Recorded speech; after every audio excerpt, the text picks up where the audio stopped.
The topic of our session today was initially sanctions and trade wars, but you can see from the list of participants and from the topics that we will mostly talk about sanctions.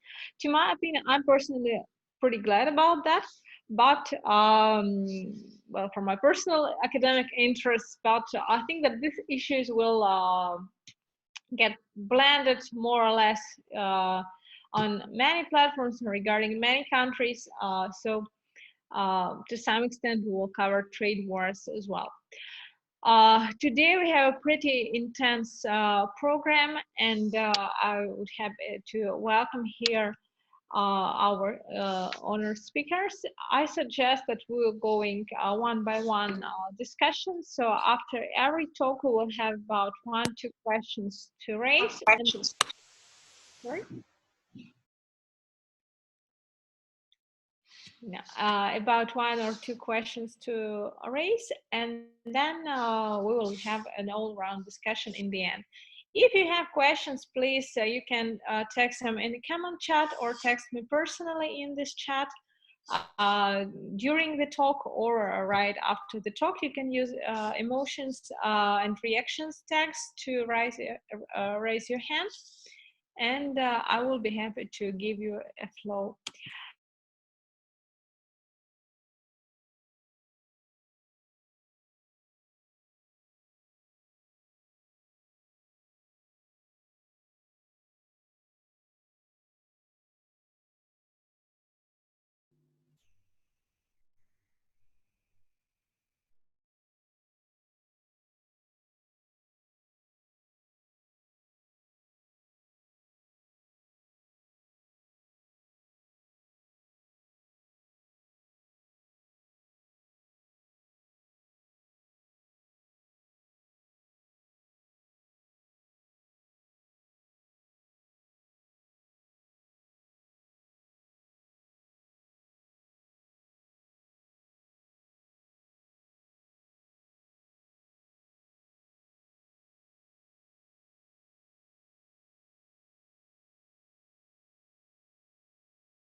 Dear participants, I'm really sorry.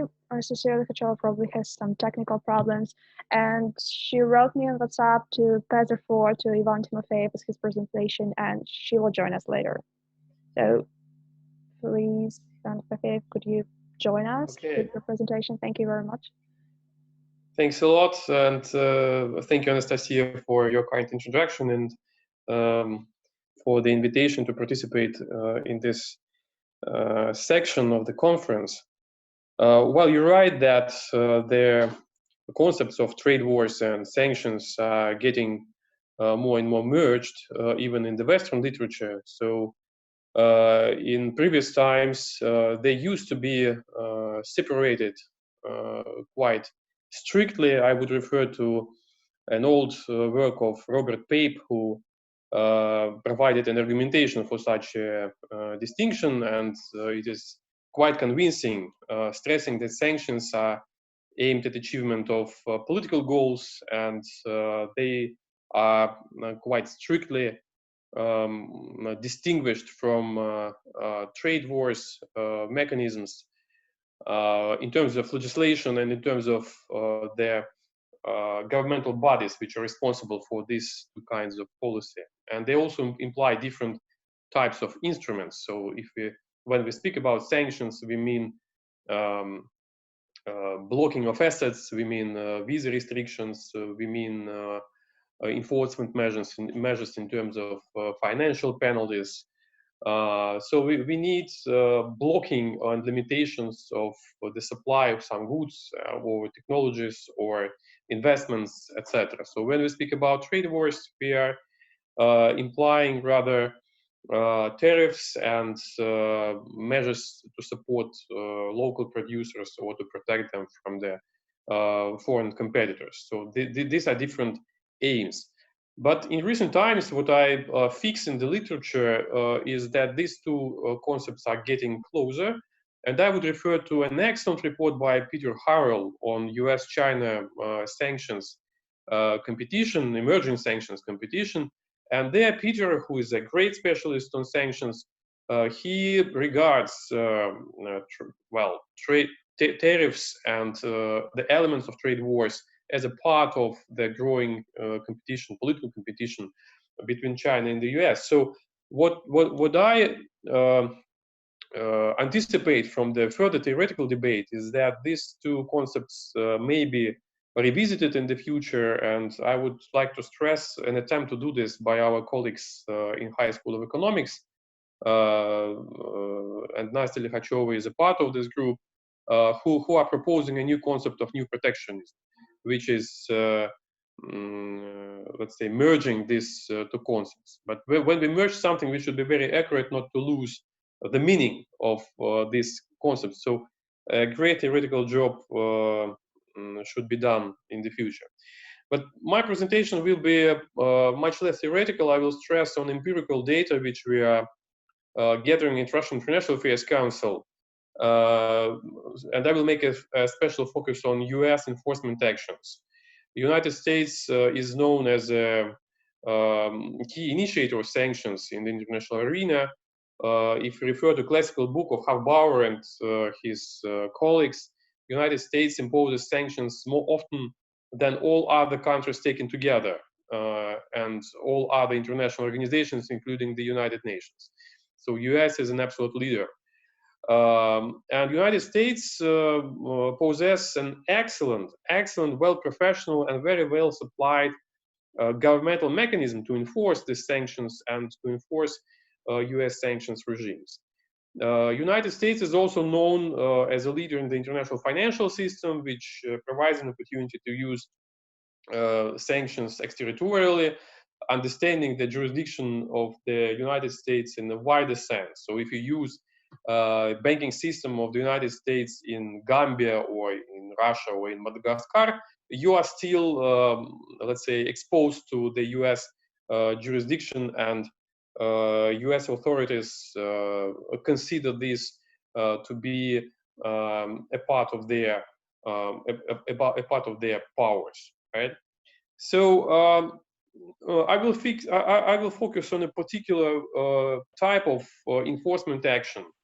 The US uses quite a sophisticated toolkit of sanctions, and among them there are, for instance, designations when companies are blocked, let's say, blocked by the US Department of Treasury, which means that US residents do not have the right to conduct any economic relations with them. So of course, I'm providing, in legal sense, I'm providing quite general definition. It may contain overgeneralizations, and colleagues from the legal community who are here with us, I'm glad that Sergei Glandin is here, would correct me if I'm wrong, of course. So please treat this as not a legal presentation, but as a, let's say, a risk analysis presentation, right?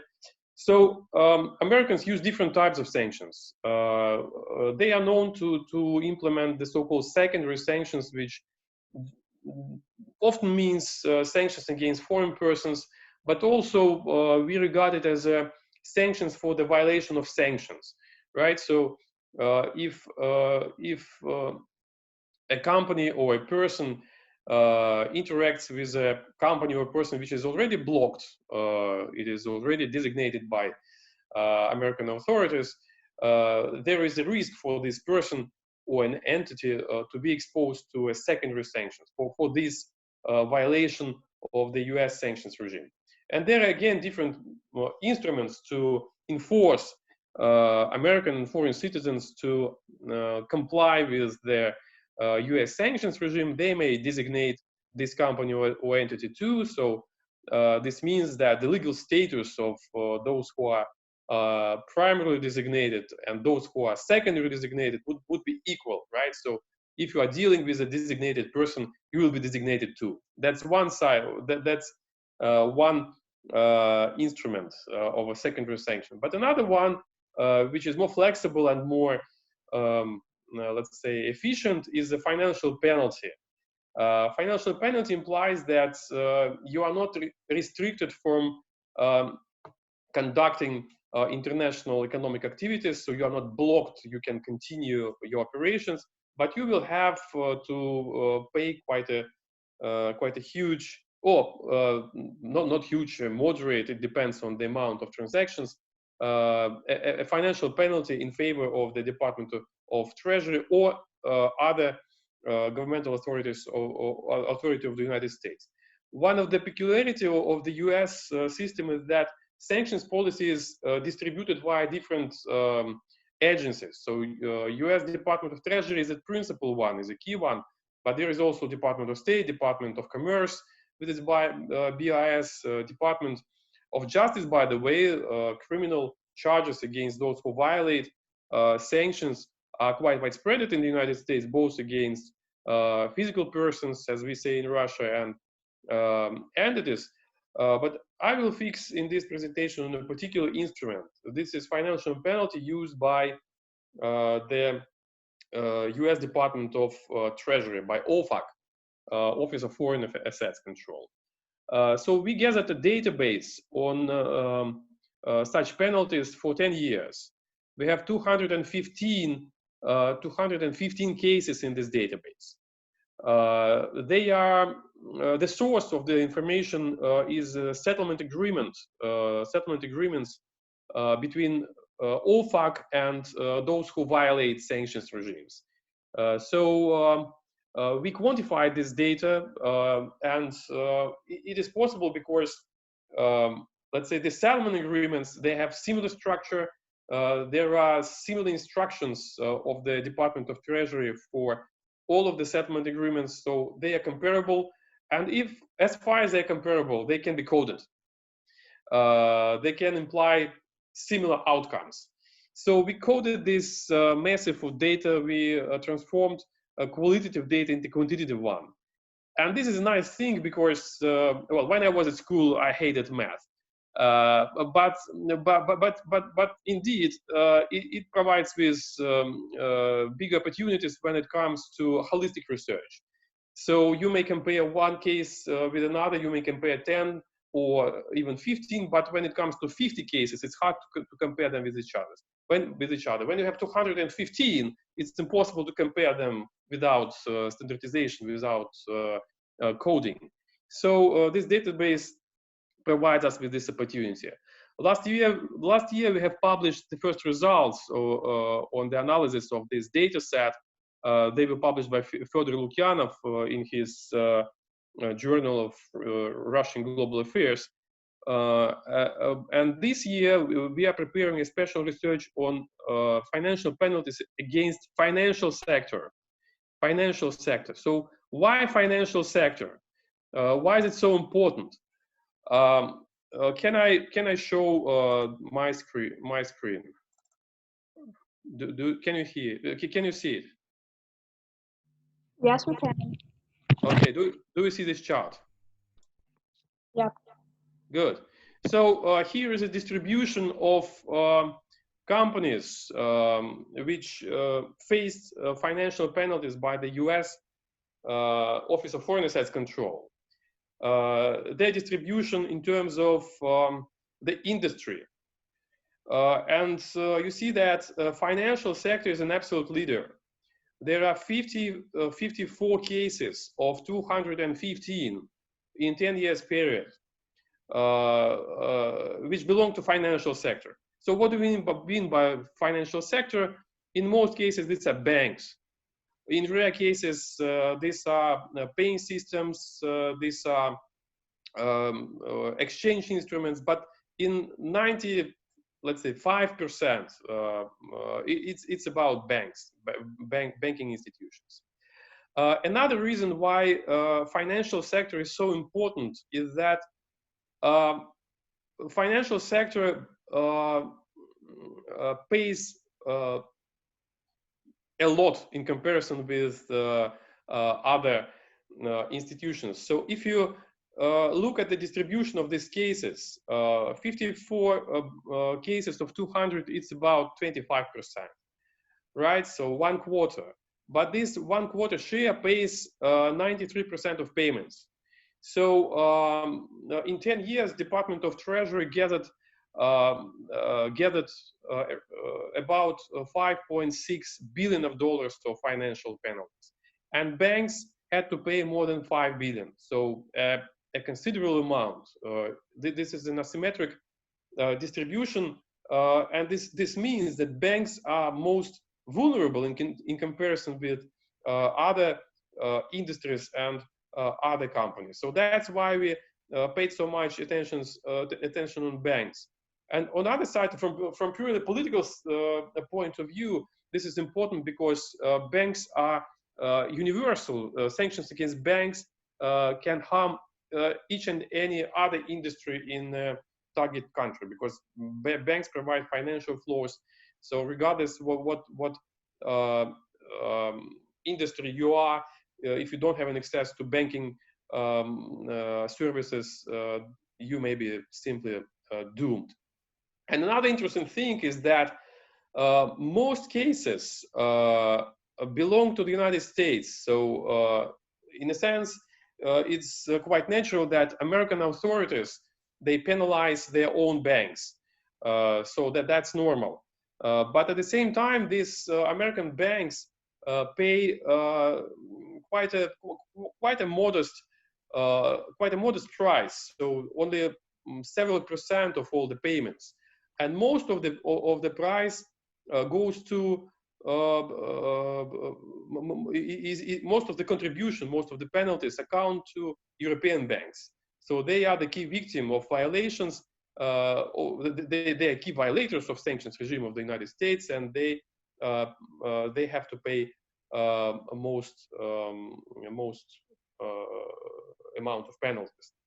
So we try to analyze, why do they violate? Why do they violate sanctions regime? What is their motivation? Do they want to earn more money? Are they greedy?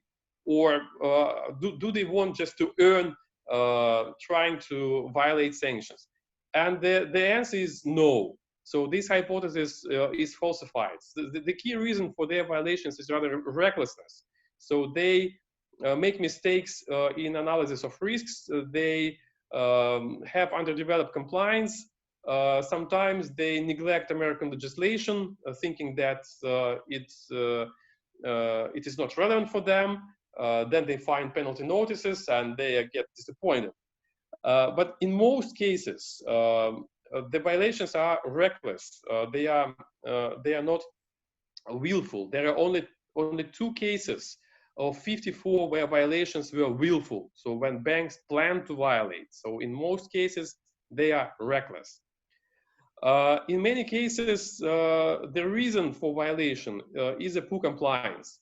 So poor compliance and the developed compliance is aggravating factor when OFAC makes a decision about the penalty. And in almost 40% of cases, compliance is underdeveloped. There are some problems with compliance, and most banks take efforts to improve compliance, and this is often one of the principal requirements of OFAC to make a settlement agreement. Another interesting thing, do banks disclose their violations voluntarily, or are they forced to do this? Are they caught by the American authorities? Well, in most cases, they are caught. They are not doing this voluntarily. only 39% self-disclose their violations. And this is quite a rational strategy, because if you self-disclose, your penalty will be, you will have 50% discount from OFAC, right? But again, the motivation for hiding these violations is not always willful. So in many cases, there are many cases when banks simply do not know that they are violating. They are ignoring legislation, but they do not know about it. It's like you're driving a car without knowing the rules of the traffic rules. You don't know that what do the colors mean, and you're driving when the color is red, right? So similar things. So American regulators do not excuse for this, and of course they penalize this, but in many cases this is not a willful thing. That's why these cases are not being, let's say, are not becoming criminal, because again, it's quite a widespread practice for American regulators to turn the case into a criminal investigation when they understand that this is willful. I would refer to a case of Industrial Korean Bank, a recent case, this year case, when they willfully did not establish AML, anti-money laundering program, and their compliance insisted to do this. They didn't do this in their branch in New York, and they face criminal charges from the Department of Justice in the United States. To conclude, I would refer to a couple of cases, case studies. Well, one of the most prominent cases of last year was the one of UniCredit Bank. They paid more than 600 million penalty for their violations, and that was an ideal storm. Actually, they violated around 8 sanctions regimes at the same time. They didn't self-expose to their violations. The management was more or less aware about them, but did nothing with this. Compliance was underdeveloped, so that was a mess, and they had to pay a huge amount of money. But there are many other cases, and we have them in our database, when banks are quite successful in dealing with the issue. When yes, they find that they violate, but then they are self-disclosing, and well, their penalties are much less in comparison with base penalty or statutory maximum penalty. Our forecast for the next 10 years is that the amount of these big whales as victims of American OFAC, U.S. Department of Treasury OFAC, will be decreasing, because there is a learning effect. Banks learn the experience of others. Compliance is becoming more strict, and banks are becoming much more careful in dealing with suspicious clients or clients under sanctions. And a recent legal case of Rothenberg versus a number of European banks is quite illustrative. Courts are tending to support banks in these affairs, in these cases, and those who are suffering of these regimes, those who are designated by Americans, are suffering more and more from banks' compliance to U.S. Demands. So I will stop here, and I will be happy to answer questions if there are any. Thanks. Well, Ivan, thank you very much. It was very interesting analysis, and I think that I would say it's important to just raise regarding the coming projects to U.S. Congress on new wave of sanctions now against China. So I would rely on my power of moderator to address my personal question, but if the others also would like to address their question, please let me know in chat or in hands. To your opinion, will OFAC say promote this penalty training with European companies regarding coming penalties for violating the legislation with Chinese companies that is much more numerous to some extent, and particularly deals with Sudan or even Iran? So will be OFAC there again as a white knight of American foreign policy, or with China there will be a different kind of strategy? Well, that's a great question. Actually, that's a fantastic question. I mean, the interesting thing in this in our findings is that Chinese companies are very, very careful, and they are very loyal towards U.S. demands. Most of banks which faced financial penalties from OFAC belong to European Union or United Kingdom. In all the sample of 215 cases, there are only 4 Chinese companies and no banks, 0 banks. So Chinese banks are very compliant. They are very loyal to the US legislation, right? But this does mean that China does not have problems with the US. These problems are arising in different domains: telecommunication and high-tech spheres. The methods are different. Chinese are suffering more from designations than from financial penalties. So most notorious cases, for instance, the case of Costco shipping, are connected with designation rather than financial penalty. ZTE faced financial penalty, and this is one of the 4 cases. I'm sure that the investigation against Huawei would end up with some sort of financial penalty by OFAC and BIS in the Department of Commerce. And Huawei is already designated by BIS. They are having general license, so they can work with American companies. But this is, you know, when you are under general license, this is, as we say in Russia, вы в подвешенном положении. You are about to be hanged, right? You are on the verge of some enforcement, right? So that's not a good thing.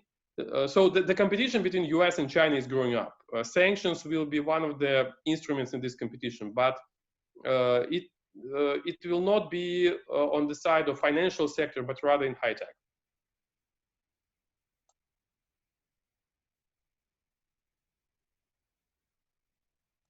Настя, звук. Yeah.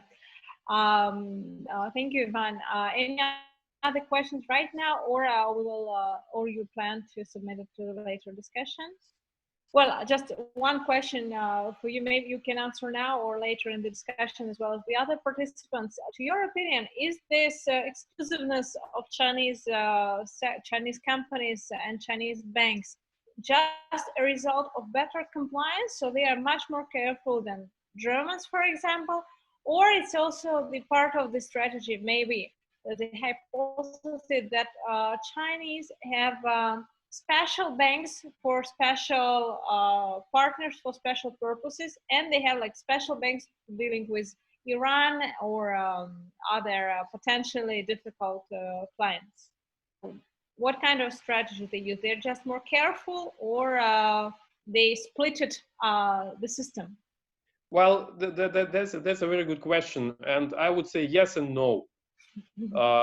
On the one hand, Chinese global banks, so those banks which are competing for global market and American market, they are compliant with the US demands due to market reasons.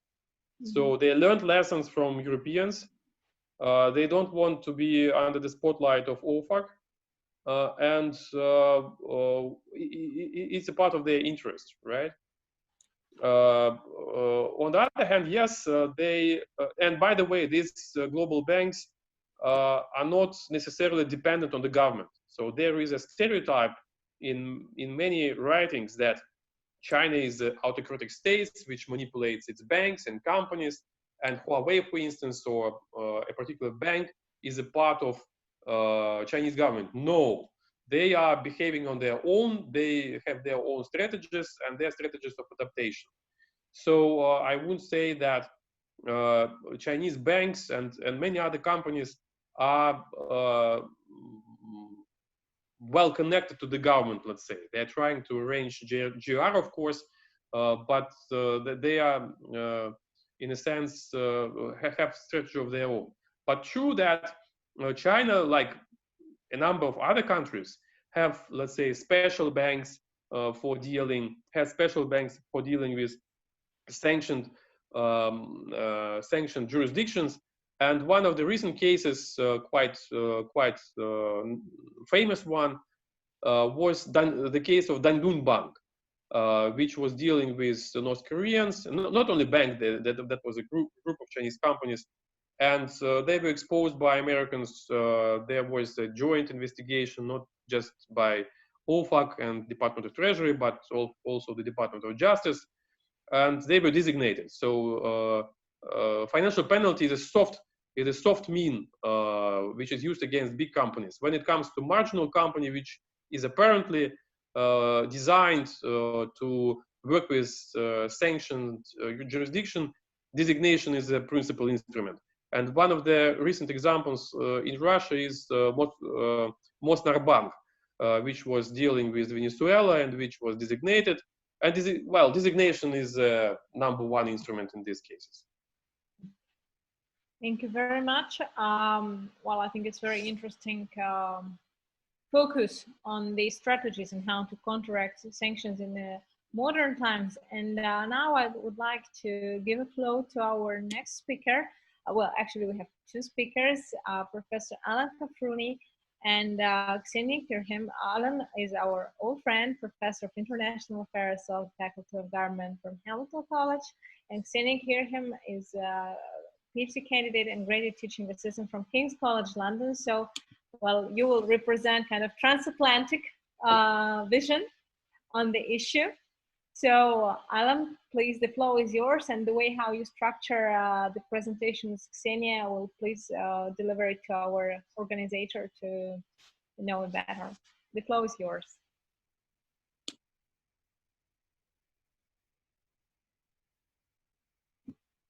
Alan, we can hear you. Can you hear me now? Yeah. Can you hear me now? Yes. Yes. Yes. Excellent. Thank you, Anastasia. It's great to see you, old friend and colleague. And Ivan, I really enjoyed your presentation, and we'll have some questions for you later. So Ksenia and I, our topic, I think, fits quite well into this session, and accords, I think, quite a bit with what Anastasia said at the outset. So I'm going to speak for about 1 minute and then turn it over to her, and then I'll finish up. But just very broadly, what we're going to present today, of course, is the steady growth of extraterritorial sanctions, their explosion especially under Trump. Everybody knows about this extraordinarily destabilizing impact and an inhumane impact as well in the context of the pandemic. And what Ksenia is going to spell out for you is that the normative and geopolitical motives, and for that matter, the domestic motives are of course still there, but increasingly then new protectionism is an appropriate concept. United States sanctions are expressing economic nationalism. There are weapons indeed of trade wars. So there is this, I think, blending, as Ivan called it, and merging, as Anastasia called it, or I'm not sure, I might have that reversed. After that discussion, then we're going to shift gears a little bit to the European Union and explore its ability to respond to the sanctions, and then if we have time to go through some specifics, the Joint Comprehensive Plan of Action with Iran, Nord Stream 2, which is very much in the news right now, and of course Huawei. All right, so Ksenia, I'm going to turn it over to you.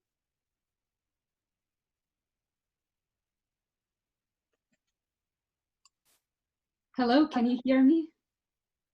Yes. Can you hear me? Oh, great. So hello, my name is Ksenia Kirkham, and I'm very happy to join you today.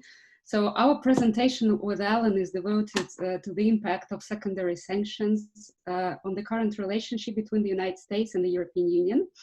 So our main argument is that economic sanctions have increasingly become a tool of protectionist policies and one of the most debatable issues, not only between the Western nations and the contender states, if you wish, like Russia, China, and Iran, but also within the transatlantic bloc itself.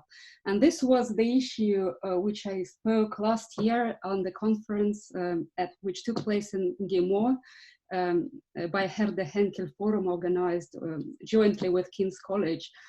So, okay, what is on our agenda? We will start by outlining the core elements of our main argument concerning the position of sanctions in the context of the global history of protectionism, or if you wish, neo-protectionism, followed by an assessment of the general trends in the IPE related to sanctions. And then Alan will raise an issue of whether there is transatlantic unity regarding sanctions. And then he will continue by considering the limits of European Union autonomy. So let's go to our main argument. So given that the current mainstream series of sanctions, I believe, suffer from one initial problem. So they mainly focus on the effects of sanctions, but the mechanism through which sanctions work remain understudied. Moreover, they either conceptualize the state as impartial agent or have a pluralist understanding of the state as an independent actor, autonomous from society. So lots of important factors stay missing, really. But most importantly, what stays missing is our understanding of state transformation over time. And to understand this state transformation over time, we suggest to look at the history of protectionism as an alternative picture to what we normally learn from the economic mainstream textbooks, because we all learn, and if you go to MBA school, you'll be learning about that the world history gradually moved towards free trade. So our main argument has three entry points. The first one is contextual, is that the political economy of sanctions should be analyzed by looking at the history of protectionism. And that cannot be taken out really out of geopolitical context of the last 20 or even 50 years. Because the last 50 years of world history have witnessed the shift from Keynesian welfarism to neoliberalism. But the contradiction of that period is that behind this rhetoric of freedom and choice, individualism, laissez-faire, lay domestic interests and protectionist economic policy. And we can so vividly now witness in Trump America First agenda. In this respect, Friedrich List, old metaphor, kicking away the ladder metaphor, explained the real reason for this neoliberal shift. And actually also Alexander Hamilton was talking the same, and then it's quite symbolic that Alan is here representing Hamilton College. So the main proponents, the fact that the main proponents of liberalization, the US, Germany, Japan, and the UK, historically used tariff protectionism most aggressively. But once they gained their competitive advantage by industrializing, they launched this neoliberal project with globalization as their ideological construct that in fact impeded other states from catching up. So as such, it would be probably historically just if global financial institutions such as IMF and World Bank, they would stop trading financial assistance for policy-related conditionalities. As we know, they always follow with these liberalization packages, and they would lead the majority of developed or developing countries to just to use the strategy they used once to become rich. So our second point is quite instrumental, is that the rise of neo-protectionism. And it is related to the emergence of these sophisticated new tools. And it's not surprising that it's happening now, and the traditional means of protectionism, such as tariffs and TBs, have certain limits, as they immediately cause mirror counteraction, as we just witnessed in this tariff war in between US and China, or in this transatlantic disagreement over Trump tariffs. But there are other neo-protectionist and regulatory trade instruments as classified by UNCTAD as no-core measures, such as licensing, quotas, import prohibition, especially in relation to some sensitive products. So we do believe that extraterritorial sanctions in this regard can be added to this list of neo-protectionist trade instruments. So the third point is quite conceptual, if you wish, that the transformation of objectives. So the point here that sanctions increasingly commercialized and became trade nature. Yes, and the motives behind sanctions are no longer primarily normative and legal, but they are geostrategic. And especially this is true concerning this extraterritorial sanctions, because through the use of sanctions, the United States not only seek to penalize states out of protection of human rights, but they also seek to enhance US state power, to promote the interest of American corporations in many fields and in global markets, to advance domestic political agendas. As we were writing in our chapter with Alan, that actually Washington's growing enthusiasm for sanctions enjoys overwhelming bipartisan support. And sanctions originate not only in the executive branch, but also in Congress and independently, at times in opposition to Trump administration. And there is rise in lobbying for sanctions. Of course, there are lots of corporations that do not benefit from sanctions. And as we know, if we Google, there will be lots of lobbying in the United States against sanctions to leave the regime. But in fact, there are also lots of lobbying, powerful lobbyists that lobby for sanctions. And among them, there will be LNG producers, arm manufacturers, some even agribusinesses there, steel and aluminium corporations. And the last point on this I wanted to make related to the later revision of the national security strategy. So it's quite interesting if we compare the Trump's national security strategy of 2017 with the previous Obama strategy. The trade wars and sanctions become integral elements of this strategy. And regarding sanctions, the most striking difference between these strategies is sanctions are defined in the text of the introduction as economic, commercial, and geostrategic tool. So they no longer refer to sanctions as a multilateral mechanism. They no longer mention the United Nations whatsoever, and they suggest that sanctions should be used as enhance the US state power. So this is quite interesting. So I think if I have time, I can quickly outline the trends, because we also were thinking about... Yes, please, go ahead. Okay, so we have number of trends, but I think that there is nothing new I can tell here about, but just some room for discussion. So we believe that the number of cases, states who will be enlarged in the future, for example, the Congress already considering the COVID-19 Accountability Act against China. Also, the United States threatened Turkey to impose sanctions on Turkey if they activate this Russian S-400 missile system. So also, we believe the second trend that the existing sanctions regime will be strengthened despite the pandemic. So we all know that there was an open letter by some Democrats, Warren and Sanders. They were begging Trump to lift sanctions against Iran now at times of pandemic. But in response, Washington was quite strange. They further tightened sanctions. They even blocked Iran's attempt to get $5 billion from the World Bank They also escalated military towards Iran. The same's happening against Venezuela. So this is the second trend.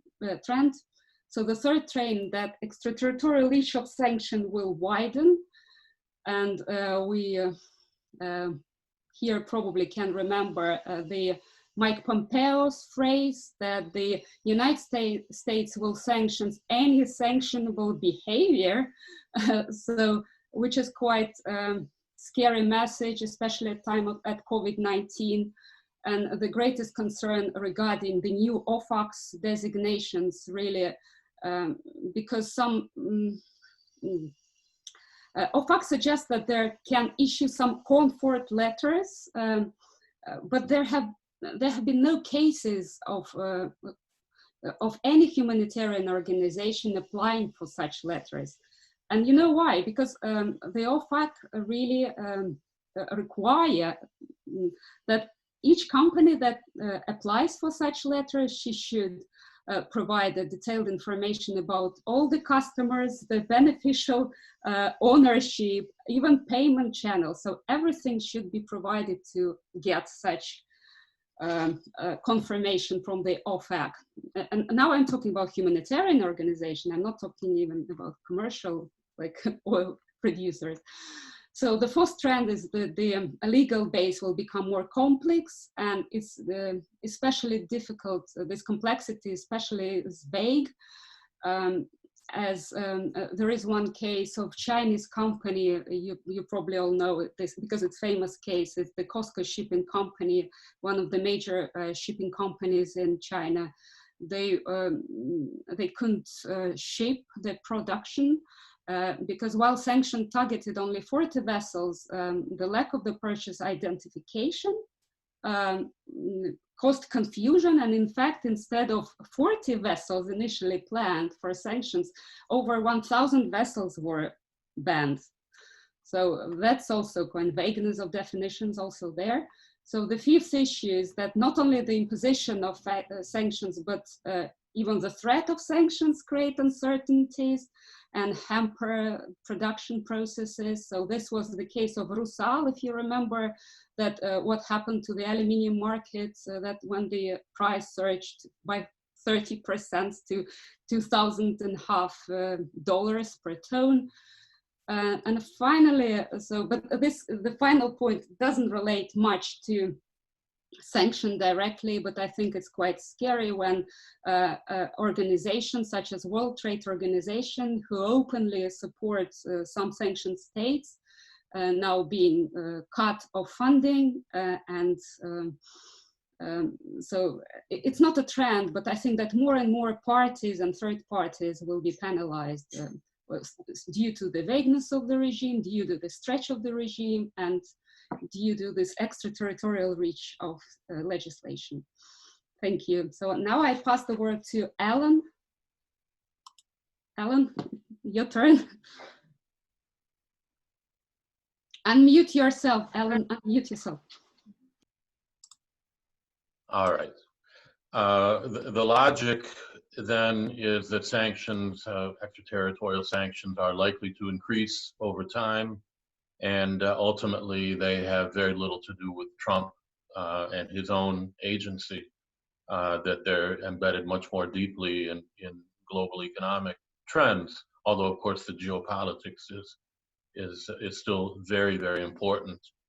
The obvious question then to ask is, what can the world do about it? And for the purposes of our talk, and by the way, for our paper, which we're almost finished with, we explore the role of the European Union, and we ask what, if anything, can the European Union do? What has it done? And we do this through three short case studies of Iran, Nord Stream, and then well, the third one doesn't deal directly with Europe, although it does in part with Huawei. And I won't spend a lot of time on these because I think that that everybody in this Zoom talk probably knows quite a bit about this. But as you all know, in 2018, when the U.S. withdrew from the the Iran nuclear deal, the Europeans made a big, there was a lot of brave talk from Europe that they would be able to maintain the agreement and continue trading with Iran. Well, again, just to put it very briefly, that simply has not happened. The European companies immediately withdrew from Iran just within a month or two, literally. And of course, since then, tensions have grown. The European companies have been hurt very badly, many of them. And I don't know if I'll have time later on, but at the end of our paper, we talk about the structural power of the United States, and you can really see this in terms of U.S. and European corporations and trade with Iran, how this hurt, in particular, hurt the Europeans. There was something called INSTEX, the Instrument in Support of Trade Exchange, that the Europeans finally and belatedly organized after a couple of years.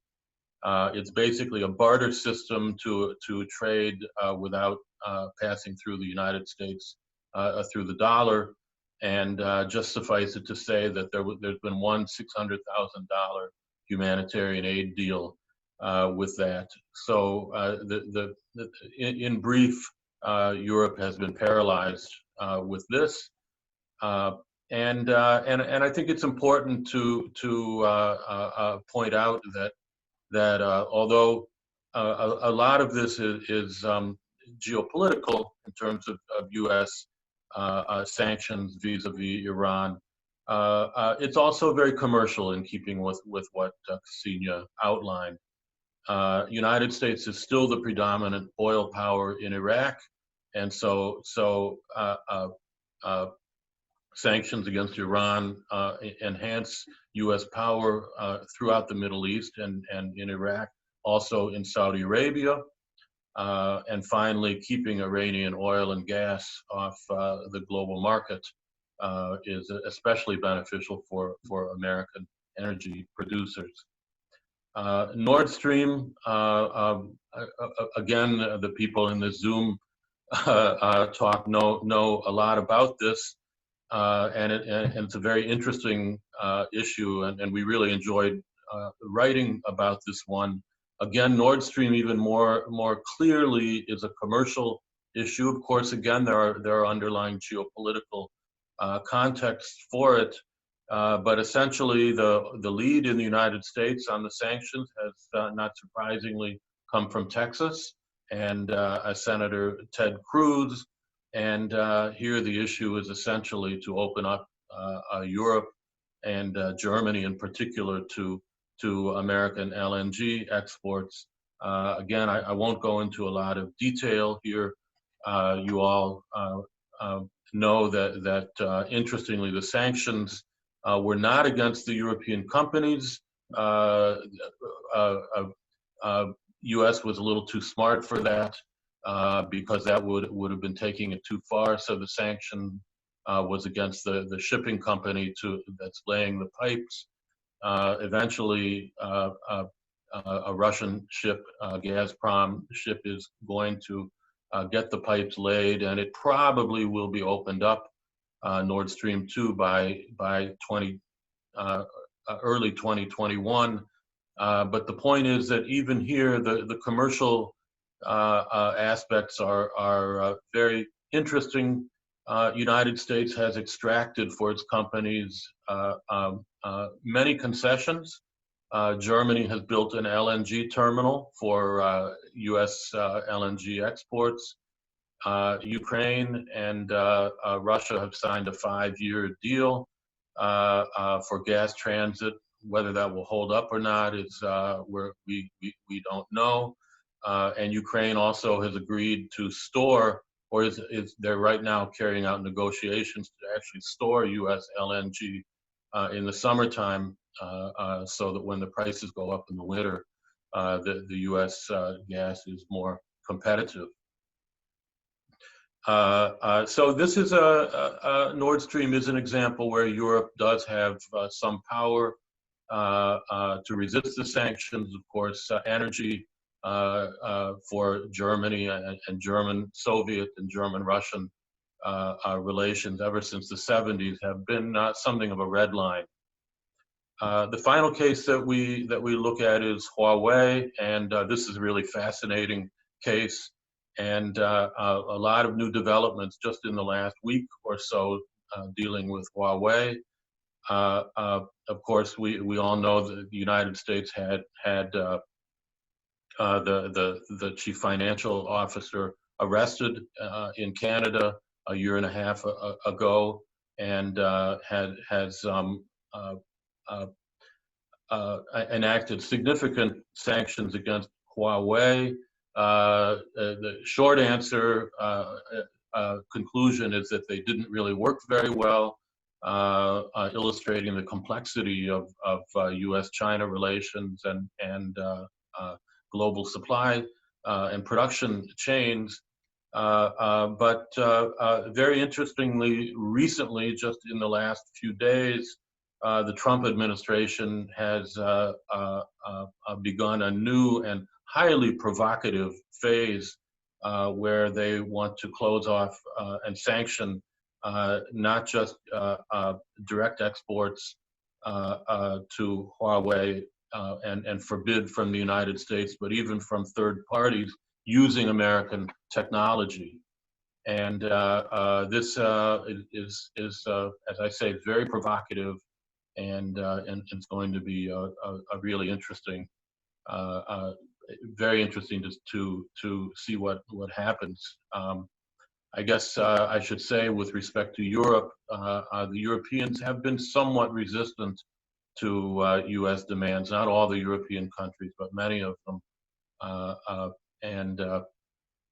So here again, there is some evidence of a limited pushback. Although we'll see what happens with the latest developments.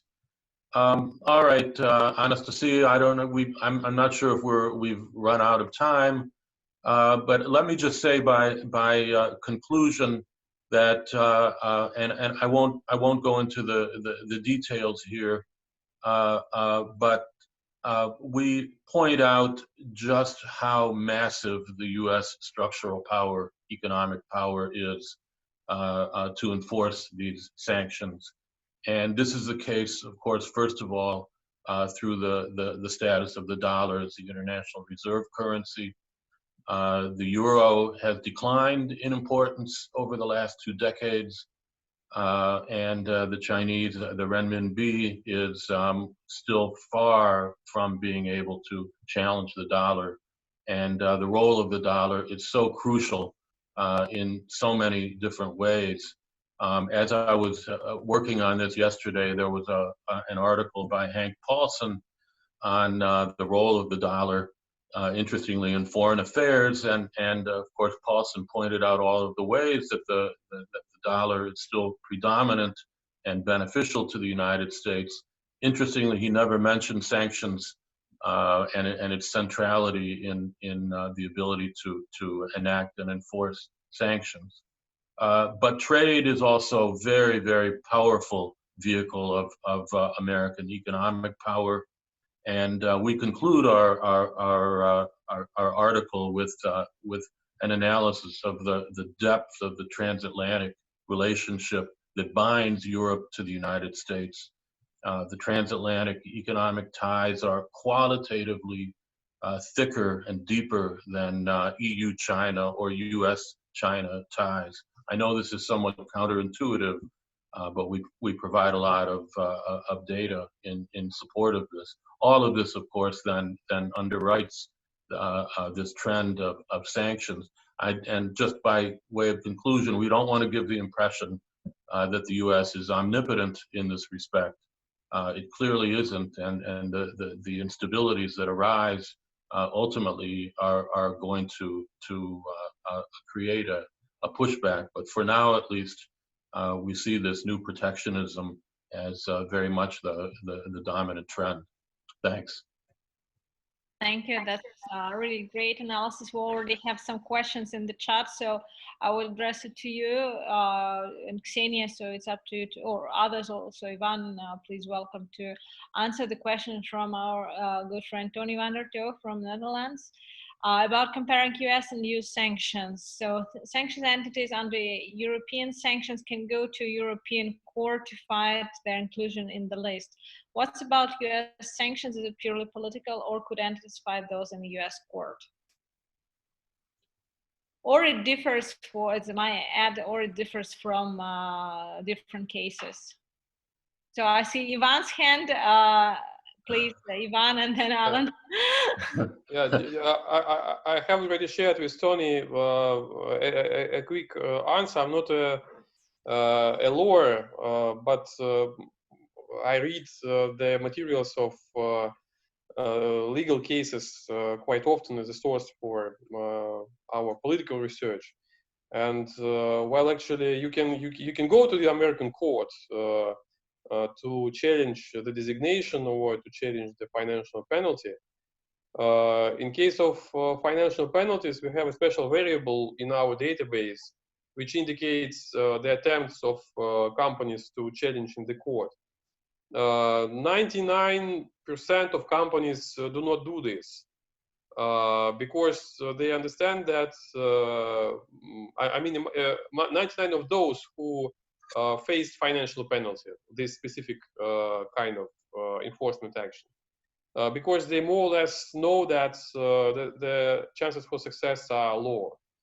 One of the recent successful cases was the one of ExxonMobil. They challenged the $2 million penalty for the contract, which was signed by Igor Sechin. But Rosneft itself is not under designation, is not under blocking sanction. Only Mr. Sechin is. And the rules of OFAC were not clear enough to inform the companies, including ExxonMobil or Mobil, on the appropriate action. So they managed to win, and that penalty was vacated. Epsilon Electronics case was a bigger problem. Again, I would refer to the article of Sergei Gladin, who is here with us. Here, he analyzed this case in a deep way, but their experience was controversial. But in a considerable part of cases, they even don't do this because it's quite useless. The reason is that OFAC is very professional. American bureaucracy is very professional in terms of compliance to legislation, and they are very accurate in doing things in compliance with the American law. So it's quite hard to find violation in their violation of procedures in their action, right? And usually the court is on the side of federal authorities. Same is about designation issue.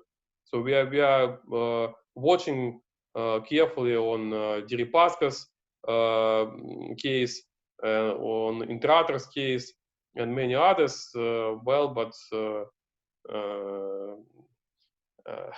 I'm not much optimistic about them.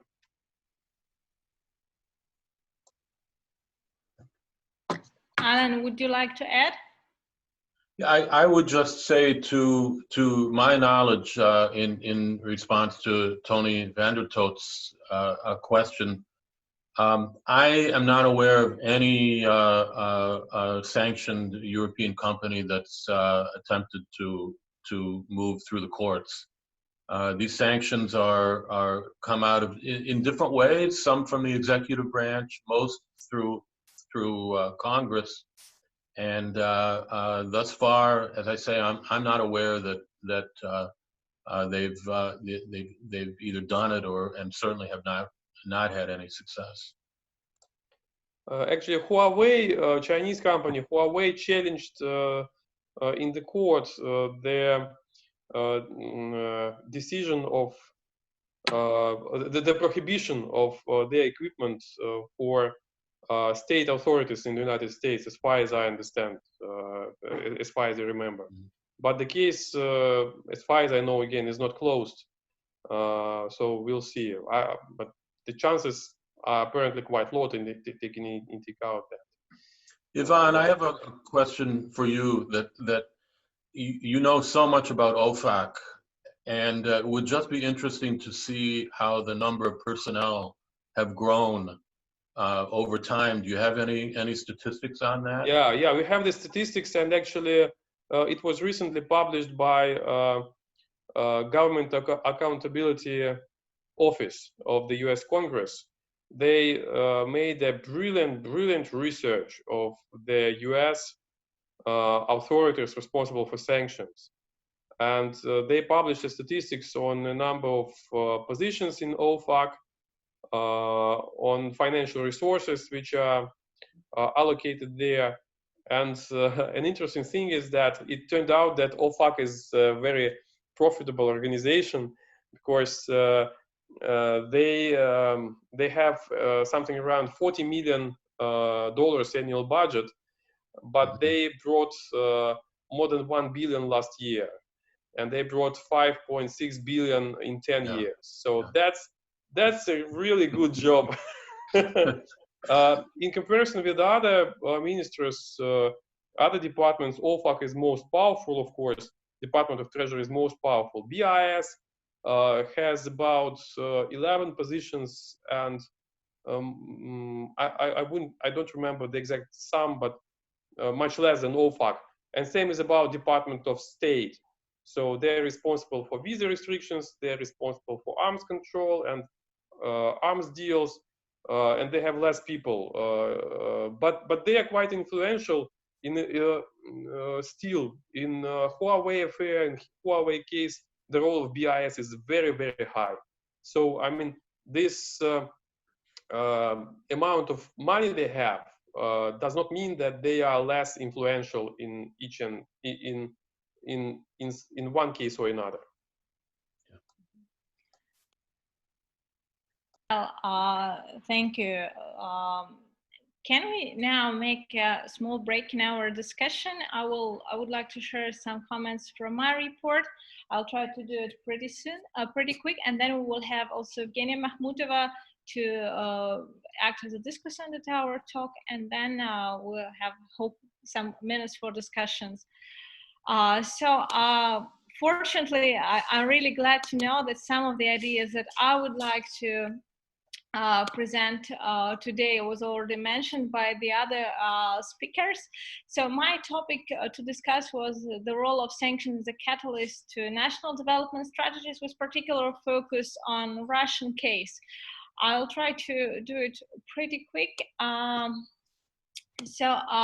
First point is about puzzle, and then on the way how sanctions evolve, which prospects we see, and what it means for Russian strategy, with some background on Russian reaction.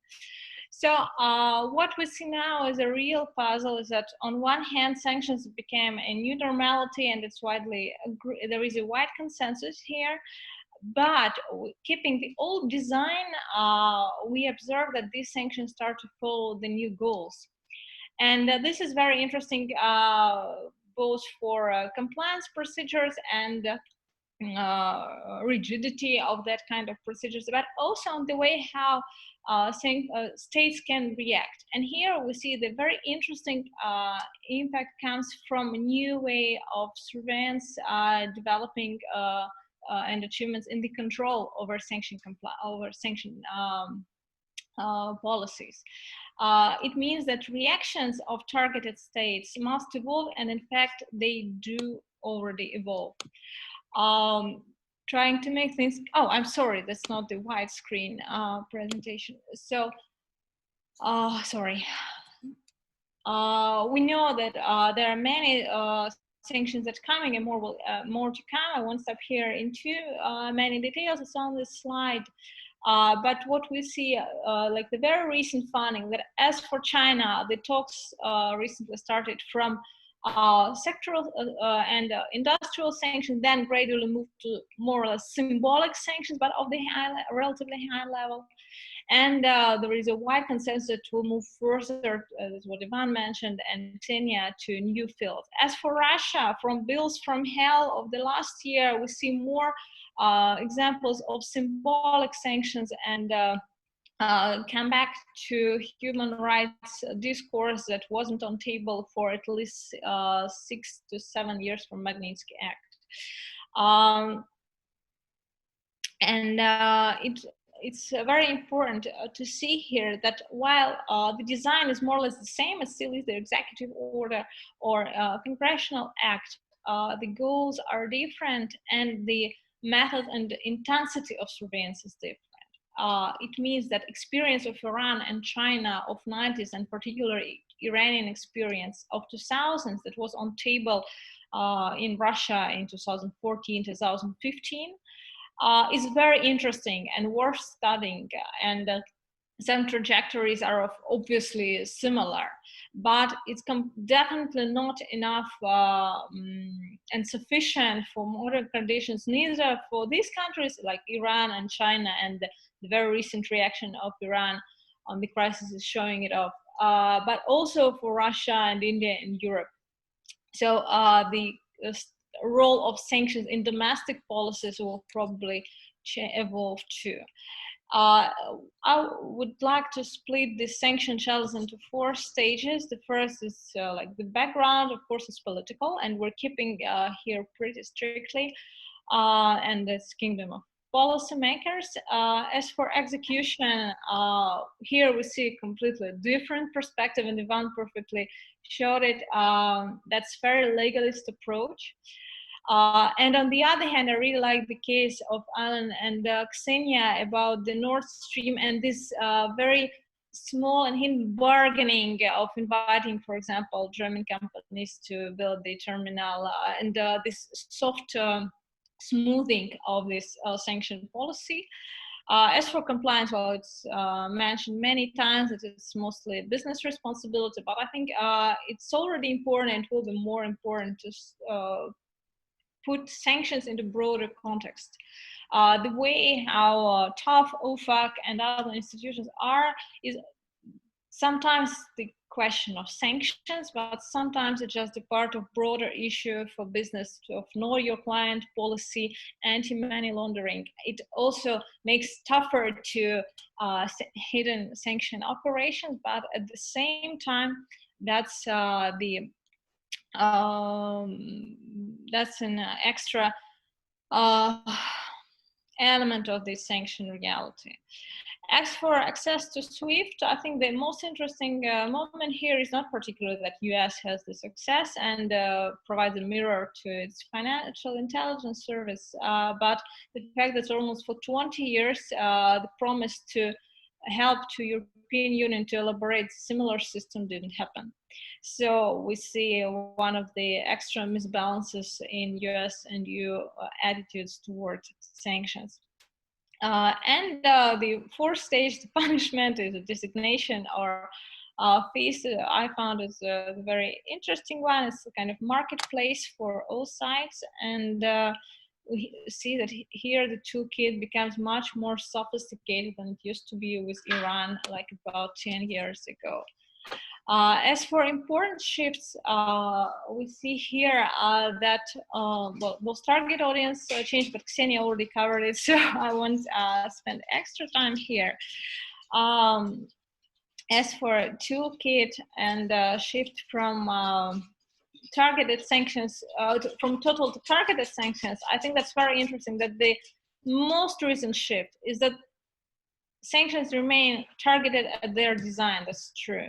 But intentionally and like from conceptual point of view, they again move towards become total, either like sectoral or targeted for very specific goal. So I think that discourse that we moved from total target to targeted sanction and staying there is correct from executive point of view, but is far from reality in terms of agenda setting. I think that the very important element will be more informal and indirect sanctions. The recent report of State Department on counteraction to China and Russian activities in terms of containment in security areas, but also broader in the global order approaches is very meaningful from this extent, because there is about like 8 measures that US and State Department should do. Sanctions are mentioned there, but what is more interesting, that sanctions are between the points that are could be completely understood as informal sanctions, but they are not mentioned in as a one element of the toolkit. Well, the other issues were already mentioned. So I think that some elements that will define the reactions of states very soon will come from blending these instruments, sanctions and informal sanctions, trade wars in some broader sense, like technological competition. I think that the background of global approach and solutions for interstate disputes will already will just become bigger, and the recent example with international organizations and de facto sanctioning of these international organizations, that's one of the new elements of this new reality, and I completely agree that crisis won't make the process more peaceful. Moreover, I think that sanctions will be on demand during the crisis particularly, because it's very relatively cost-effective tool of foreign policy that are symbolic and relatively cheap. During the crisis, that the instruments that can be affordable for more interested states than during more prosperous times. And unfortunately, we observe a rising demand of second-tier powers on sanctions. So like if you can impose sanctions, it increases your status as a regional or sub-regional power. So we would expect more unilateral sanctions in the midterm and probably less in the long term because of the adaptation of the global system and regional subsystem to this challenge. So I won't stay in too many details here because some of these issues were already discussed. I would like to focus more on Russian reaction and answer. So Russia issued 2 types of reactions on its sanctions since 2014. The first reaction was to preserve, and there was a bet on import substitution and the very intense state support, cheap money to some especially chosen industries. And a bit later on, the restructuring restructuring trend, mainly diversification abroad sense, was there. Of course, diversification of Russian foreign trade, investments, partners didn't start in 2014. I completely disagree that pivot to, with the point that pivot to Asia started in 2014, etc., etc. But what sanctions really did, which role they did play, they became a very important symbolic argument for the elites, not particularly monetary penalty for them, but that was extremely persuasive argument on pivot to Asia policy, on Greater Eurasia talks, and on diversification. However, the infrastructure for this diversification was under construction much earlier. If diversification would start only in 2014, we would fail here with much higher chances than in the modern moment. And of course, diversification includes a broader set of strategies. Unfortunately or fortunately, what we see that these 2 trends, 2 types of reaction, they're still pretty, sometimes they're pretty contradictory in modern Russian reaction. So, for example, from very basic category like trade share, we see that definitely diversification is going, and Russia spent less time on shifting its first 5% of trade with Asian partners than Iran did before, and then other countries that started their pivot to Asia without sanctions did before. But of course, still the role of EU28 is still extremely huge, so it would be weird to underestimate it. Basically, Russia has been passing and still passes through three major questions: how to pay and how to receive payments.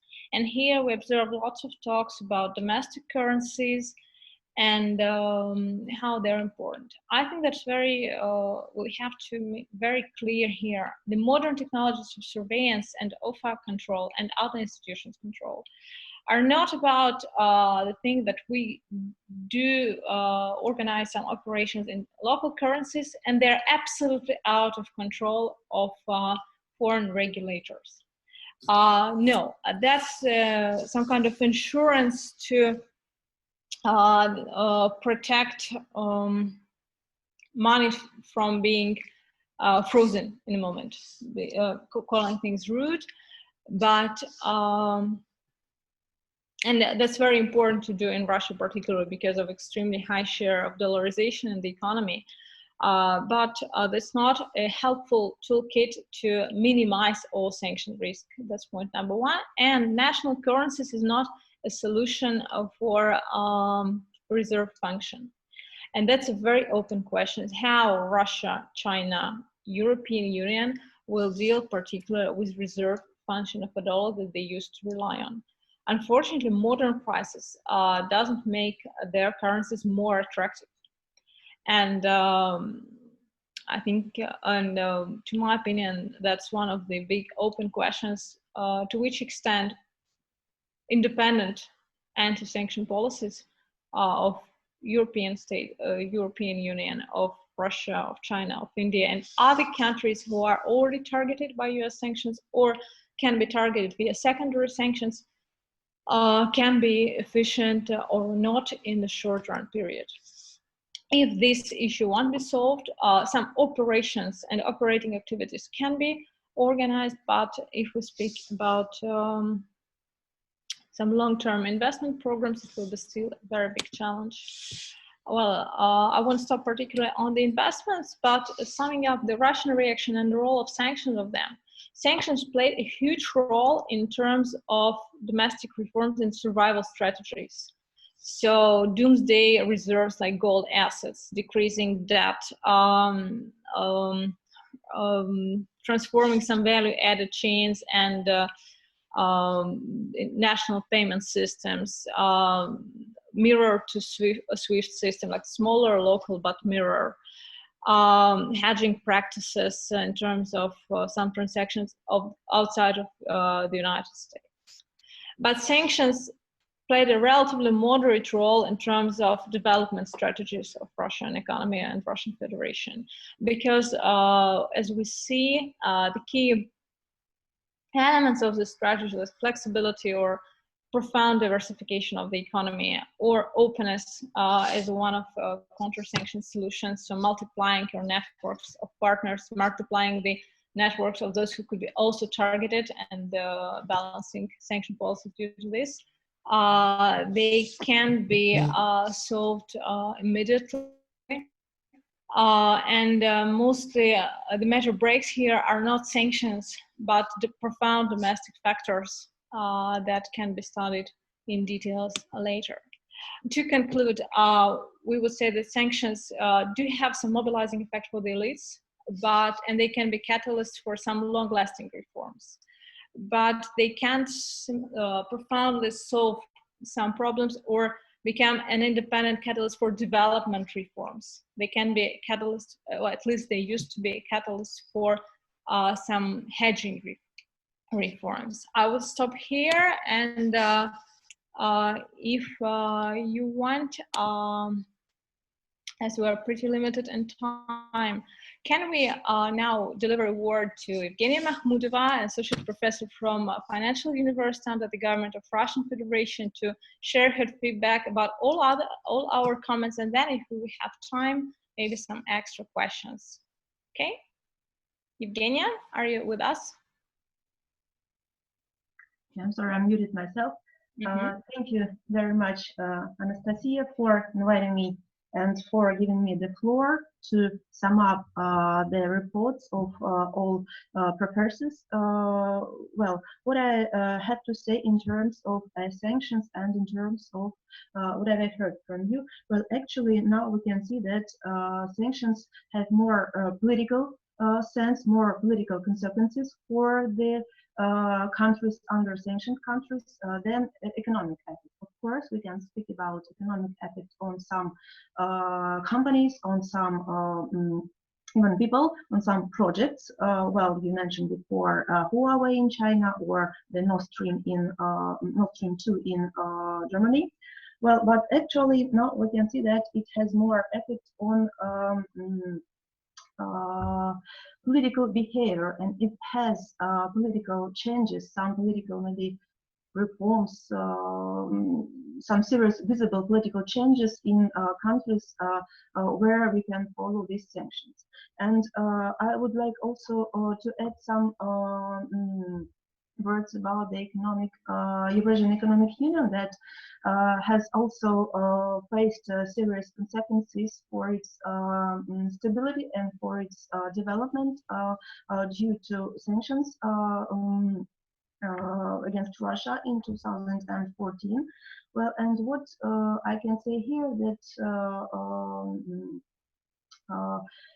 I think that the Eurasian Economic Union may occupy its own niche right now and conceived exclusively as a project of economic integration. The Eurasian Economic Union is currently at the stage of forming a single economic space within which it's planned to conduct a coordinated and unified policy in various areas of economic regulation, as well as regulation of various industries by creating single and common markets. And one of the key tasks of the Eurasian Economic Union is the formation of sectoral common markets of the EU in the structurally defining areas of the economy, which in the future may and I think will become the basis for the formation of a common union market.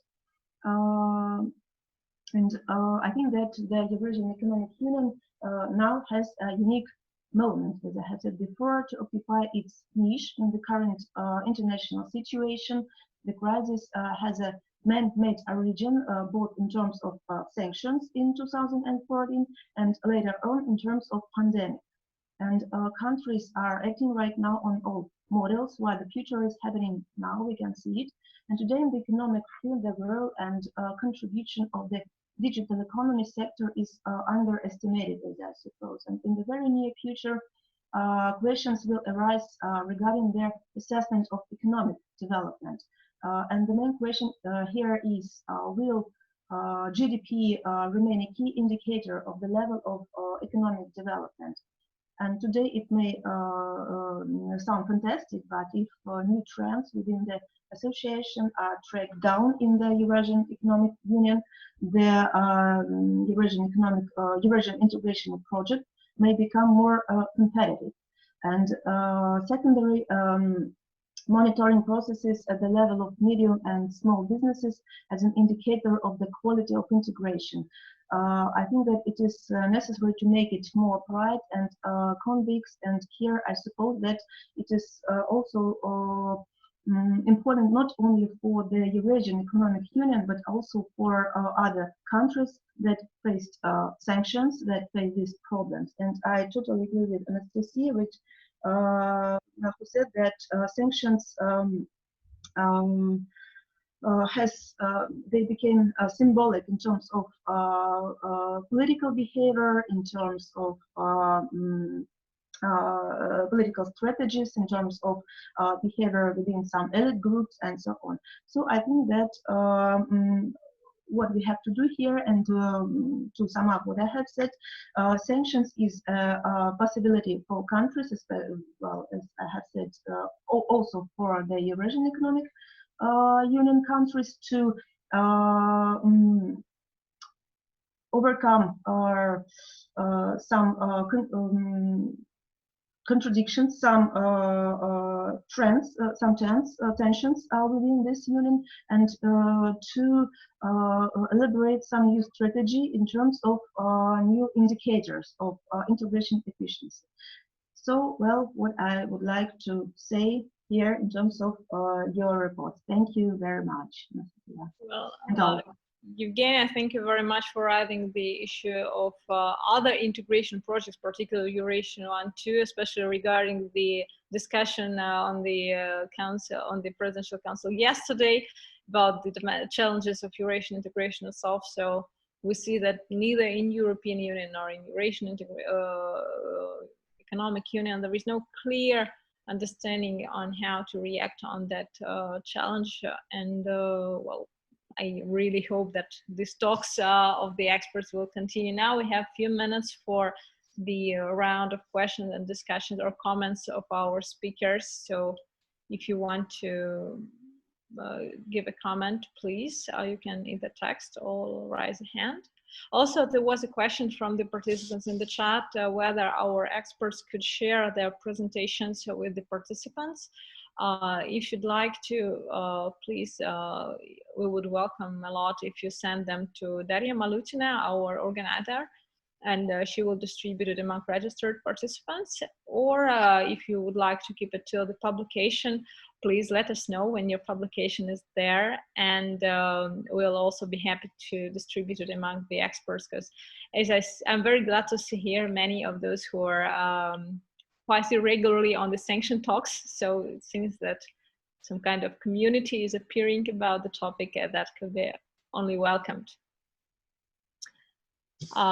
If we have no clear questions right now, I would like to thank you all for finding the time, for being ready to participate in this distant format instead of normal talks in person in April. But I really hope that next year, maybe we will meet each other again, maybe on some special event on sanctions. It seems that some good long conference about them is only on demand.